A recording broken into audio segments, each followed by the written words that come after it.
Assalamualaikum warahmatullahi wabarakatuh. Perkenalkan, nama saya Nafiatul Hidayah dari Prodi PGSD 1A.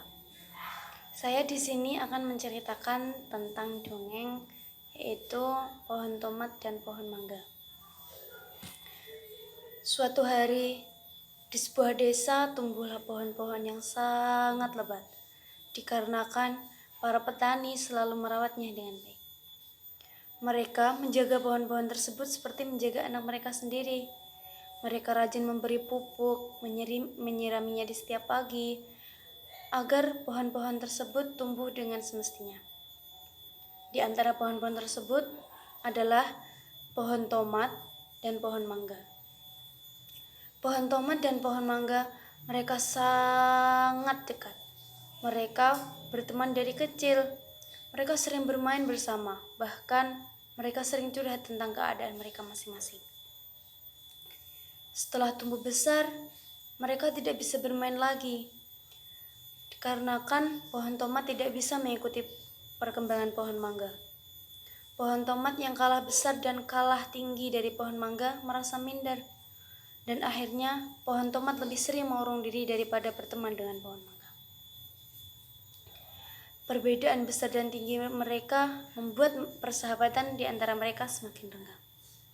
Pohon tomat tidak bisa menerima keadaan. Dia merasa bahwa Tuhan tidak adil terhadap dia. Tomat juga ingin tumbuh besar dan tinggi layaknya pohon mangga.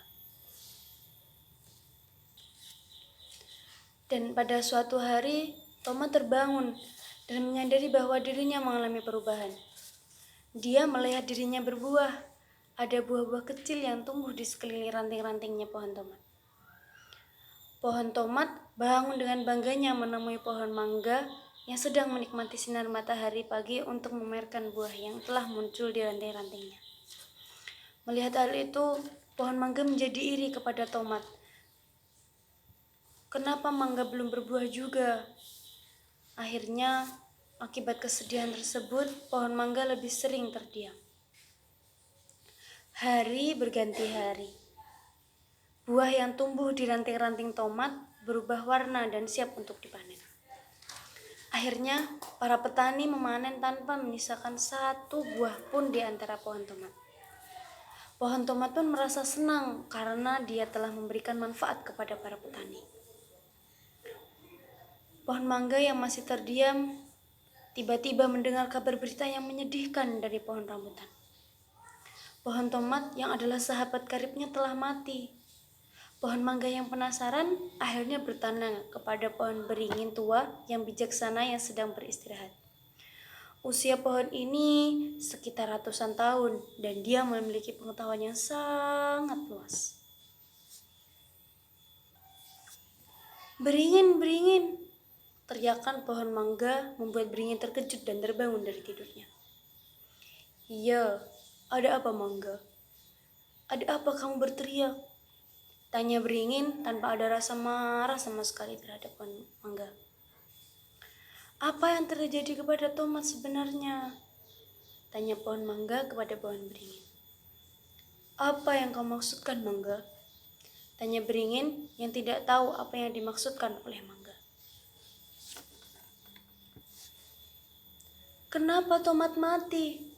Padahal kemarin dia baru saja memamerkan buah-buah yang tumbuh di rantingnya. Pohon tomat memang cepat menghasilkan buah. Namun usianya hanya sampai dia berbuah setelah dipanen buah-buahnya. Pohon tomat akan mati jika buah-buah tersebut dipanen dan usianya tidak lebih dari 5 bulan. Kata pohon beringin tua menjawab pertanyaan dari pohon mangga. Lalu, kenapa aku belum berbuah juga? Tanya pohon mangga penasaran. Kamu itu memang lama bisa berbuah. Pada usia 4 atau 5, dirimu baru bisa berbuah. Usiamu juga bisa bertahan hingga puluhan tahun. Kamu harus bisa menerima dirimu apa adanya. Pohon mangga tetaplah pohon mangga, dan pohon tomat tetaplah pohon tomat. Temanmu pohon tomat juga pernah iri melihatmu tubuhnya yang tinggi. besar dan tinggi, kata beringin menjelaskan kepada pohon mangga. Setelah itu, pohon mangga akhirnya pulang dengan pemahaman baru di hidupnya. Dia tidak iri lagi dengan keadaan pohon-pohon lain yang mempunyai kelebihan dibandingkan dirinya. Karena setiap pohon mempunyai kekurangan dan juga kelebihan masing-masing. Tetapi yang lebih penting, pohon mangga disadarkan bahwa setiap pohon diciptakan berbeda antara satu dengan yang lainnya.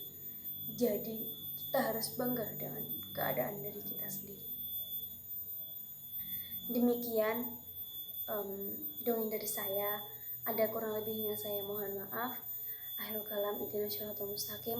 Wassalamualaikum warahmatullahi wabarakatuh.